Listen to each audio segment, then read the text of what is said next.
어려운 철학책을 한 글자 한 글자, 한 문장 한 문장 함께 읽으면서 설명해 드립니다. 안녕하세요. 철학책을 강독해주는 남자 철강남입니다. 지난 시간 우리는 환경 세계 안에서 만나는 이 존재자의 용재성에 대해서 알아보았는데요. 그렇습니다. 한 단락을 시작할 때 적절하게 끊지 않으면 마지막 부분에서는 좀 길거나 너무 짧아지거나 이런 경향이 있는 것 같아요. 어려운 내용을 장시간 들으면 힘든데 여러분들 너무 애쓰고 너무 고생하셨죠? 고맙고 미안하다는 마음 전하면서 오늘 또 하이데거의 깊이 있는 세계, 우리를 새롭게 깨우치는 그런 세계로 들어가 보도록 합시다. 또한 느끼는 건데요. 단순히 제 설명이 길기도 길지만 하이데거가 우선 말이 많습니다. 이야기를 많이 하는 것 같아요. 속된 말로 말하면 설명충이라고 할 수 있을 것 같은데요. 이런 설명을 자세하게 듣다 보면 나도 모르게 아하 하고 깨우쳐지는 때가 있고 또 그만큼 하나라도 잘 전달해주고 싶어하는 하이데거의 마음이 느껴지는 것 같아서 그래도 꾸역꾸역 따라가는 것 같아요. 오늘 우리가 함께 읽을 곳은 108쪽 16절 세계 내부적 존재자에게 고지되는 환경세계의 세계 적합성 이 부분부터 읽어보도록 하겠습니다. 세계는 그 자체로 세계 내부적 존재자가 아니다. 그러나 이 세계 내부적 존재자를 만날 수 있고 발견된 존재자가 자신의 존재에서 자기를 드러낼 수 있도록 세계가 존재를 규정하는 것도 세계가 주어져 있는 한에서이다. 그러나 세계는 어떻게 주어지는가? 현 존재가 존재적으로 세계 내 존재에 의해 구성되어 있고 그의 존재에 자신의 존재 이해가 마찬가지로 본질적으로 속해 있다면 설사 그 존재 이해가 매우 무규정적이라 하더라도 현 존재는 세계에 대한 이해를 가지고 있지 않은가? 물론 이 세계에 대한 이해는 명백한 존재론적 통찰을 결하고 또 결할 수 있는 전 존재론적 이해다. 네, 오늘은 왠지 시작부터 굉장히 어렵게 하이데거가 시작하고 있는 것 같네요. 하이데거는 세계가 무엇인가 이것에 대해서부터 이야기하기 시작합니다. 우선 세계는 세계 내부에 있는 그런 존재자가 아니에요. 당연하겠죠. 뭐 지구, 나무, 흙 이런 것처럼 우리가 규정할 수 있는 그 어떤 하나의 존재자, 대상이 아니라는 겁니다.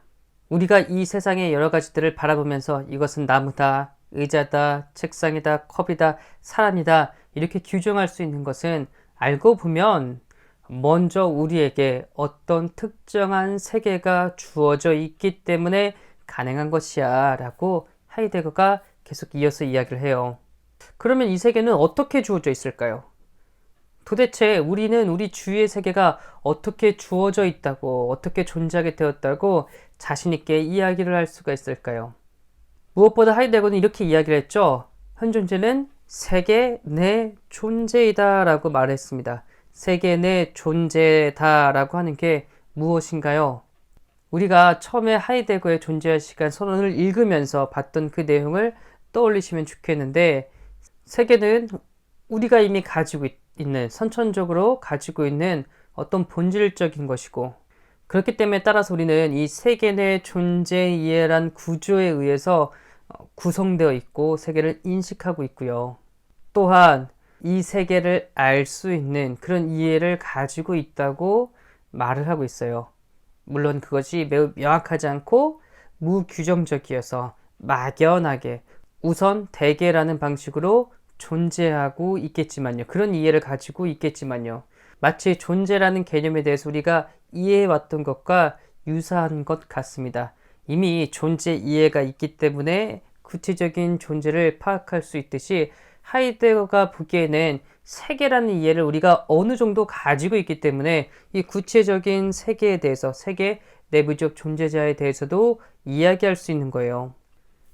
물론 존재에 대한 이해가 막연했기 때문에 이 세계에 대한 이해도 아직은 막연해서 무엇이라고 규정할 수 있는 그런 명확성은 아직 결하고 있다고, 그것까지는 갖추고 있지 않다고 이야기를 하고 있죠. 배려하는 세계 내 존재에게는 세계 내부적으로 만나는 존재자와 함께 이 존재자의 세계 내부성과 함께 세계라든가 하는 것이 자기를 나타내지 않는가? 이 세계의 현상은 전 현상적 시야 속에 들어오지 않는가? 이 현상은 주제적으로 존재론적 해석을 요구하지 않지만 이미 언제나 그런 전 현상학적 시야 속에 들어와 있지 않은가? 현존재 자신이 용재적 도구에 배려적으로 몰두할 때 그 몰두의 범위 안에서 하나의 존재 가능성, 즉 배려되는 세계 내부적 존재자와 함께 그 존재자의 세계성이 어떤 방식으로든 그에게 밝혀져 오는 그런 존재 가능성을 현존재는 가지고 있는가? 세계에 대한 막연한 이해를 하이데거는 이런 질문, 이런 질문, 저런 질문을 던지면서 우리에게 자꾸 생각하도록 요구를 하고 있습니다. 자, 배려하는 세계 내 존재자는 어떤 존재자일까요? 현존재입니다.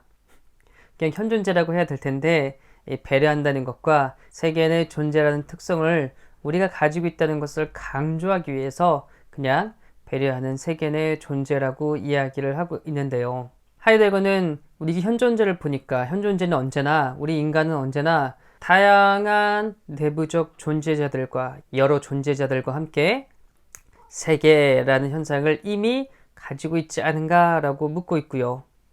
이 세계라는 현상은 우리가 이 존재자, 요 존재자, 저 존재자를 일부분적으로 이렇게 파악해가는 방식과는 다르게 어떤 걸 인식한다. 혹은 눈을 뜨면 모든 게 다 보이고 귀를 통해서는 모든 게 다 들리듯 한 번에 열어져 있는 것 아닌가라고 묻습니다.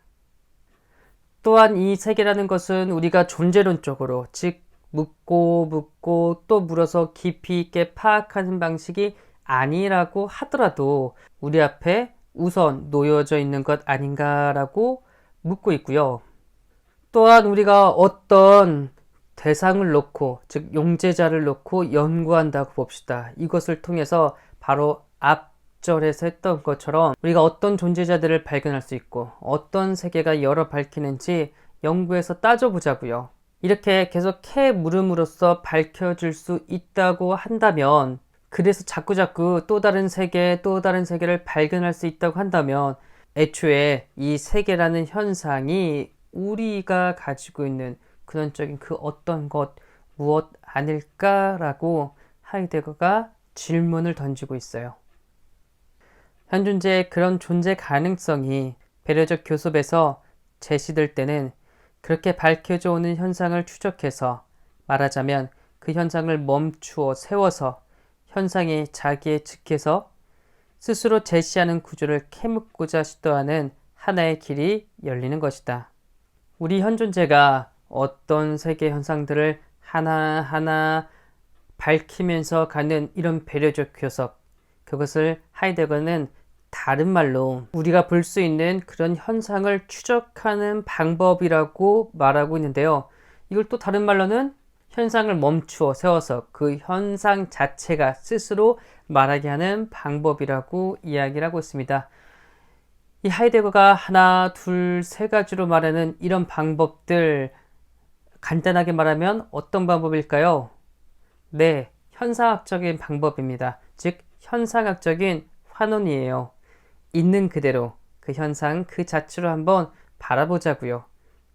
그래서 하이데거는 우리 현존재에게 주어져 있는 여러 세계의 현상들을 있는 그대로 보기 위해서 현상학적인 환원이란 방법으로 우리의 선입견에 괄호를 치는 이 F4K의 방법으로서 하나하나 살펴보자, 이렇게 말하고 있습니다. 그러니까 여러분들도 기존에 여러분들이 세상을 바라보았던 이런 관점과 시야를 잠시 내려놓고 내가 어떻게 세상을 바라보고 있는지, 나는 어떤 선입견에 입각해서 어떤 관점에 입각해서 세상을 바라보고 있는지 한번 반성을 해보고요. 하이데거처럼 우리에게 가까운 일상에서부터 나에게 주어진, 내가 관계 맺고 있는 저 세계들을 알아가 보자고요. 바로 이 두 단락이 지금 이 절에서 이야기할 것들을 요약하고 어떤 관점에서 볼 것인지를 밝힌 겁니다. 본격적으로 다음 시간부터 우리에게 주어진 일상성이 어떤 것인지 알아보도록 할 건데요. 이 다음부터는 우리가 읽었던 부분처럼은 이렇게 어렵지 않으니까요. 같이 함께 연구하고 탐구하고 발견하는 심정으로 읽어보도록 하지요.